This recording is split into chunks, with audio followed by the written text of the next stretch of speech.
The herbicide resistance issue is complicated when weeds are resistant to one herbicide mode of action. When they have multiple resistance, the problem is multiplied, according to Hager. But what we're looking at now is multiple resistance in water hemp. And we screen these samples for resistance to 3 different types of resistance: to glyphosate, to PPO inhibitors, and to ALS inhibitors.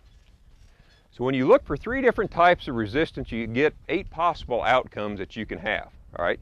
You may have some that are resistant only to glyphosate. You may have some that are sensitive to all 3, resistant only to ALS, resistant only to PPO.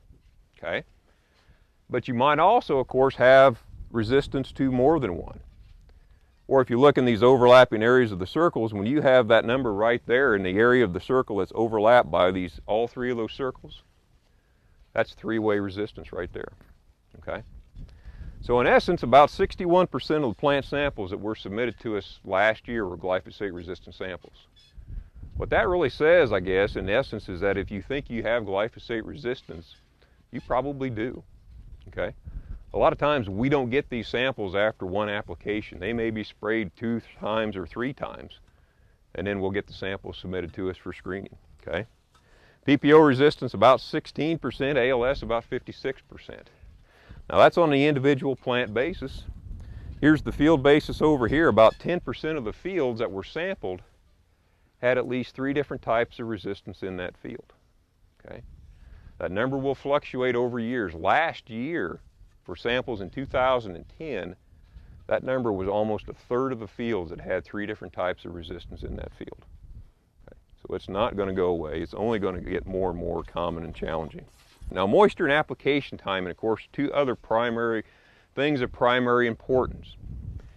You can think about the different timings for application. It may range anywhere from, let's say, before we plant, we'll call it early pre-plant, maybe something sooner than 14 days before we plant. There's a lot of advantages to that kind of a timing.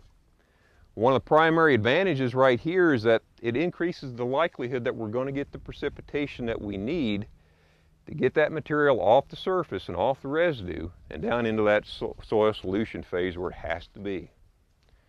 The disadvantage of this one is that we'll see dissipation occur sooner in the season. Okay? Probably one of the more ideal timings would be somewhere in this range right here, this pre-plant timing, somewhere maybe 14 days or sooner before we plant. Again, we have a good likelihood of getting the precipitation that we'll need to make the material into the solution where we need it to be, but will not necessarily break this material down as quickly as what it would be, say, if we put it on a month and a half before we planted.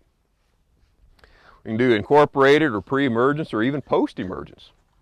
I suspect that over time we'll see more and more of that become a fairly common practice to use some type of residual herbicide in with a post-emergence herbicide with either corn or soybeans.